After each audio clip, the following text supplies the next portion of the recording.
SSC নতুন চাকরি প্রার্থীদের মিছিল ঘিরে কলকাতা ধর্মতলার মোড়ে তুমুল উত্তেজনা। চাকরি প্রার্থীদের ছত্রভঙ্গ করতে বল প্রয়োগ করতে হয় পুলিশকে। সোমবার দুপুরের পর টেনে হিচড়ে চাকরি প্রার্থীদের তোলা হয় পুলিশ ভ্যানে। 100% নম্বর পেয়েও শিক্ষাগত চাকরি থেকে বঞ্চিত হচ্ছেন নতুন চাকরি প্রার্থীরা। অভিজ্ঞতার ভিত্তিতে 10 নম্বর দেওয়ার বিরোধিতা করে সোমবার শিয়ালদহ থেকে মিছিল শুরু করেন নতুন চাকরি প্রার্থীরা। প্রাথমিকভাবে জানা গিয়েছিল রামলীলা ময়দান পর্যন্ত যাবে এই মিছিল। পুলিশ সেখানে সন্ধ্যা 6টা পর্যন্ত অবস্থান বিক্ষোভের অনুমতি দিয়েছিল, কিন্তু মিছিল মৌলালির মোড়ের কাছে আসতেই পথ বদল করেন বিক্ষুব্ধ চাকরি প্রার্থীরা। হঠাৎই তারা এসএন ব্যানার্জি রোড ধরে ধর্মতলার দিকে এগোতে শুরু করেন। সেখানেই পুলিশ বাধা দেয়, কিন্তু পুলিশের ব্যারিকেড ভেঙে ফুটপাত দিয়ে দৌড়াতে শুরু করেন চাকরি প্রার্থীরা। একসময় তারা পৌঁছেও যান ধর্মতলা মোড়ে। দেখুন, একটা আমরা যারা শিক্ষক হতে চাইছি তারাই কিন্তু দেশ গড়বে, তারাই কিন্তু সমাজ গড়বে, কিন্তু আজকে আমাদেরকে বাধা দেওয়া হচ্ছে। আমার একটাই সবার উদ্দেশ্যে বলা থাকবে, এই যে পুলিশ আমাদের বাধা দিচ্ছে, আপনারা ভাবুন আপনাদেরও তো সন্তান আছে, সেই সন্তানকে কে মানুষ করবে? মানুষের সব থেকে মূল্যবান সম্পদ হচ্ছে তার সন্তান। সেই সন্তানকে কিন্তু আমরা তুলে দিই একজন শিক্ষকের হাতে মানুষের মতো মানুষ করার জন্য। আজ আমরা বঞ্চনার শিকার। আজকে আমরা এই যে রাজপথে নেমেছি, কেন নেমেছি আপনারা ভাবুন। কারণ 10 বছর 12 বছর দীর্ঘদিন নিয়োগ নেই, যাও বা একটা নিয়োগ হলো সেখানেও আমরা বঞ্চনার শিকার। ভাবুন 60 পেয়েছে, 60 পেয়ে এরা কিন্তু নিয়োগ পাচ্ছে না। যেখানে আমরা 60 যখন 60 পেয়েছিলাম, আমরা আশা করেছিলাম, আমাদের মা বাবা আশা করেছিল যে সন্তান হয়তো সামনে চাকরি পাবে, কিন্তু আমরা পাইনি। আমরা বঞ্চনার শিকার হচ্ছি। আমাদের একটাই কিন্তু এখন লক্ষ্য, আমাদের মাননীয় মুখ্যমন্ত্রীর কাছে কিন্তু আমরা একটাই আবেদন রাখছি যে শূন্যপদ বৃদ্ধি করুন, সবাইকে নিয়োগ করুন, না হলে আমাদের এই করুণ দশা সত্যি আর দেখা যাচ্ছে না। আমরা কি করব? আজকে কি আমাদের পড়াশোনা করাটা কি অপরাধ ছিল? আপনারা বলুন। আমরা সত্যি আর পাচ্ছি না।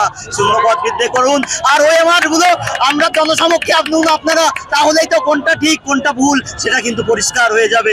আপনাদের মাধ্যমে জনগণকে আমরা বলতে চাইছি, আপনারাও দেখুন, আপনারাও ভাবুন, না হলে আমরা আর পাচ্ছি না। Thank you. আমার নাম অতনু মণ্ডল।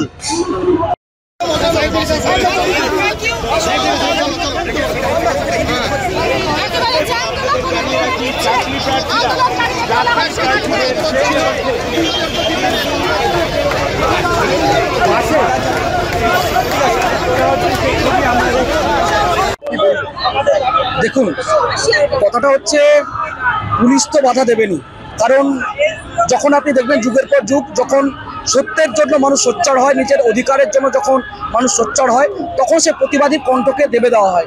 আজকের পুলিশ সেই ভূমিকা পালন করছে, আমাদের প্রতিবাদী কণ্ঠকে চেপে ধরছে। অবস্থান করছেন কিভাবে? দেখুন, আমাদের দাবি স্পষ্ট, প্রত্যেকে জানেন আমাদের দাবি স্পষ্ট। আমাদের 1 নম্বর দাবি হচ্ছে অবৈধভাবে ইন সার্ভিসের নামে, অর্থাৎ অযোগ্যদের চোরেদের চাকরি পাইয়ে দেওয়ার নামে 10 নম্বর দেওয়া হয়েছে। সে 10 নম্বর একদম অবিলম্বে বাতিল করতে হবে, একদম অবিলম্বে বাতিল করতে হবে। আমাদের 1 লক্ষ শূন্যপদ একদম বৃদ্ধি করতে হবে। 50,000 হচ্ছে একাদশ দ্বাদশ এবং 50,000 হচ্ছে নবম দশম, একদম স্পষ্ট। দ্বিতীয় হচ্ছে যারা কল ফর ভেরিফিকেশন পাবেন তাদের কিন্তু ওএমআর কিন্তু এসএসসির ওয়েবসাইটে কিন্তু আপলোড করতে হবে। চতুর্থ দাবি হচ্ছে যতগুলো প্রার্থী পরীক্ষা দিয়েছিলেন সমস্ত প্রার্থীর একাডেমিক নাম্বার থেকে শুরু করে রিটেন নাম্বার পর্যন্ত পিডিএফ লিস্ট কমিশনের ওয়েবসাইটে আপলোড করতে হবে। আমরা এই 4টা দাবি নিয়ে আমরা আন্দোলন বসেছি। যতক্ষণ পর্যন্ত শিক্ষামন্ত্রী আমাদের সঙ্গে দেখা না করছেন, তিনি আমাদের লিখিত প্রতিশ্রুতি না দিচ্ছেন, অর্থাৎ মৌখিক প্রতিশ্রুতি নয়, বহুবার মুখ্যমন্ত্রী মৌখিক প্রতিশ্রুতি দিয়েছেন, শিক্ষামন্ত্রী প্রতিশ্রুতি দিয়েছেন। দেখুন, 71,000 থেকে বলা হয়েছিল, মিডিয়াতে এমনভাবে ছড়িয়ে দেওয়া হলো 71,000 থেকে সিট বাড়ছে, কিন্তু আপনি কি দেখলেন নেপথ্যে? প্রায় বোধ হয় 69টা সিট কমে গেল। তাহলে বলুন দেখি দাদা, ওটাও তো চুরি হয়নি, এটা কে জানে দাদা? আমার চাকরি তো চুরি হয়েই গেছে, এই দাদার চাকরি চুরি হয়ে গেছে, ওর চাকরি চুরি, যারা আজ পথে বসেছে তাদের চাকরি চুরি হয়ে গেছে। কেন বলুন তো? 70 নম্বরের পরীক্ষা 77 কাট অফ, 70 নম্বরের পরীক্ষা 76 কাট অফ, 70 নম্বরের পরীক্ষা 73 কাট অফ, 70 নম্বরের পরীক্ষা 71 কাট অফ। কি করে দাদা আমরা কি ঐশ্বরিক ভাবে কোনো নাম্বার এনে কি আমরা কি অ্যাড করবো? কি বলুন দেখি, কোন জাদু বলে পারি দাদা বলুন তো? এটা কি করে পসিবল? আপনি উত্তর দিন দাদা, আপনি উত্তর দিন, আপনি সাংবাদিক হিসেবে আপনি বলুন, এটা কি পসিবল? ইম্পসিবল, কোনোদিন পসিবল নয়। মুখ্যমন্ত্রী এর উত্তর দিতে পারবেন, শিক্ষামন্ত্রী এর উত্তর দিতে পারবেন, কমিশনের উত্তর দিতে পারবেন, বাংলা শিক্ষিত সমাজের এর উত্তর দিতে পারবেন। বাংলা বিদ্যুৎ জনেরা আজকে যারা বিমুখ, যারা আজকে সরকারের দালালি করছে, আজকে যারাকে আমরা বলি শিক্ষাবিদ, সাহিত্য অনুরাগী, যারাকে আমরা বলি, যারা আমাদের রাজ্যের, আমাদের দেশের যারা সম্পদ, তারা কেন আমাদের কথা একবারও বললো না, একবারও ভাবলো না কেন?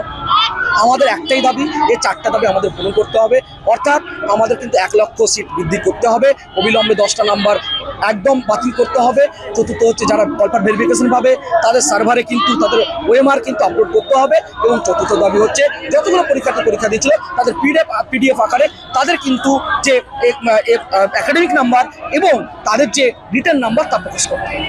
এই জন্য আমরা অবস্থান নিয়ে করছি।